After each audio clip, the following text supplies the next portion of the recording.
Hello, this is LoopyLoop, and welcome back to the table in which I review things. This time, I shall be reviewing, the Nintendo 3DS. It's the Nintendo DS, and it has 3D. As you can see by the stereoscopic cameras in the front that kind of make it look like a weird frog from this angle, that was just one of the major selling points for this impressive piece of hardware. It had graphics comparable to the Wii, which was a big step in development for the time, and well, let's just touch on 3D without glasses for a second. It was the dawn of the polarized 3D effect. No longer was a man conquered and headached and dizzied by the obnoxious red and blue 3D glasses they had finally stepped on. But Nintendo said, you know what? It's kind of going to be weird if someone just sits around in an airport playing a DS game with 3D glasses on. So they just said, you know what, let's ditch the 3D glasses. We had the Virtual Boy before, we can do it without glasses. So they made this effect that it kind of jolts back and forth from two images, or that's the basic form of how this works. And I'm surprised that no other devices use this kind of effect to their advantage, because if done correctly, it can make some pretty impressive stuff. It can make like holographic TVs that don't need glasses. This is very, very exciting to me, and I guess the best way to show you how it works and how its hardware is just by opening up and show you. So, alright, let's crack this thing open. First things you see that are different as opposed to the original DS design. This is, for example, the DSi XL. This one's a bit big, but it's the one I had for the longest time. Ooh, the screen bulges a lot. This one quite basic. D-pad, A, B, X, Y, start, select, and power button. No home button. You just use the power button by gently tapping it, as opposed to using a dedicated home button, which this thing has. A few other differences are the circle pad and the movement of the start and select button, or start and select button. I pointed it to the wrong way. A lot of people complain about this circle pad not being as good as an analog stick, but I enjoy it quite a lot. I applaud Nintendo for having the brilliant idea of sort of mashing an analog stick and then being able to close your DS without having it being poked up. I've heard it's similar to the PSP analog stick, but I would prefer this anytime over that nub that they're trying to pass off as a thumbstick with the new 3DS. You just had one. You have one good one, you just keep it that way. If it ain't broke, don't fix it. But let's look at some visual details. First thing is that you see that this part is blue, this part is black. It makes this thing look, it has a sort of dark mystique at the front. Very interesting looking. Up here is the 3D effect slider that you can turn it on and off, and a slight difference in the change of the webcam. Up here you can see that the webcam is placed up at the top of the DS, but in the DSi designs it was placed in the ridge or the hinge that held the two parts of the DS together, making it a dual screen system, which I guess they had to do because then you couldn't have this light that tells you if you're running low on charge or have street pass. So without further ado, let's turn this thing on. It flashes to life as the blue light shines before you. One thing I congratulate Nintendo on, especially for this new system, is that they still use a capacitive touchscreen, which you can use with both your finger and a stylus, which I am very annoyed at Apple and some other companies that moved away. They're trying to coax Nintendo into doing the same, but I personally enjoy the capacitive touchscreen.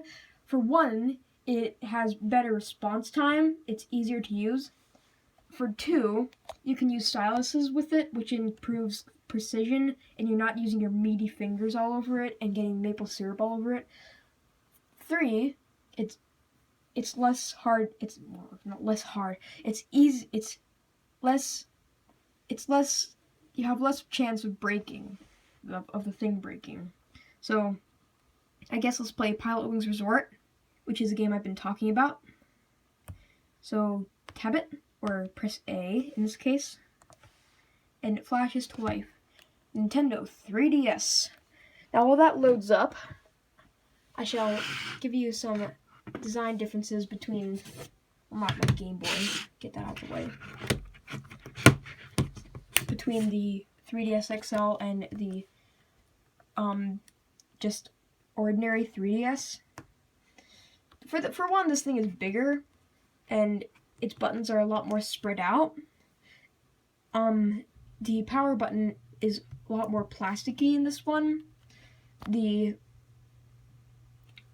start, select, and home buttons are a lot less sort of sinking. But that's pretty much it as far as differences go. Oh yes, they curved it to make it more ergonomic, which is exactly what they did with the NES and the Super Nintendo, which no one had actually complained about, but they fixed it anyway, so I guess that's good. So here we go. We're in my profile right now. We have, well, just to show you, I guess, I have all the medals unlocked. We have training, bronze, silver, gold, and platinum. I have them all. I'm very happy with that. I spent a lot of time on this. Free flight mode. And we have plane, rocket belt, hang glider, pedal glider, super rocket belt, and turbojet.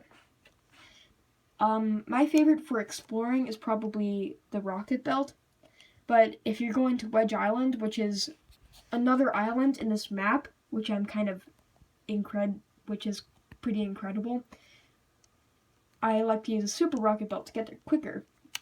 So I guess just for the sake of doing this with one hand, I shall be using the plane, the simplest to control out of all of these.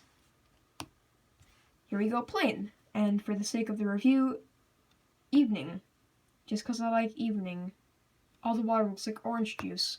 Nintendo themselves referenced that in one of the information points on the Wii Resort. So, start. Basically, you control it with the circle pad, and by pushing down or pulling back, you pull up, and pushing forward, you go down.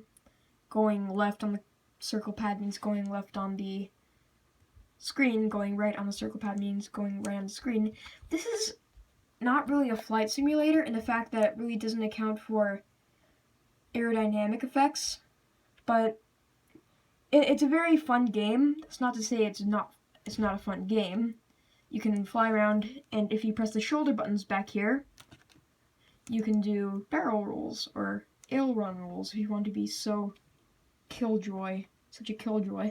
One problem I have is that the volume slider is right where your palm would be if you've been playing an intense game, or in this case, just a nice afternoon fly in Pilotwings.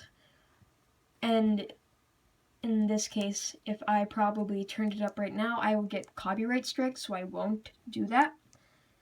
So, I quite like this system. I highly recommend that this is the one that you get. One less problem. The one problem I have with this that's haunted me as soon as I got it, this power adapter. I had this problem where you have a power cable, and to get it in there, to get it really charging, it would sit in there, but to get it actually charging, you kind of have to finagle it around and jiggle it until you see the light go on, but then you have to twist it around to make sure that it doesn't get out of that position, and that just didn't work well for me. So I ended up getting a docking port for this thing, and it charges a lot better. Really have no problem with the docking port. It's just a little bit of a complaint because if you want to play games while charging, you're going to have to use the docking port, which is kind of unwieldy, a bit cumbersome when you're holding it, the docking port along with the DS. But other than that, I quite like this system. I highly recommend you get one.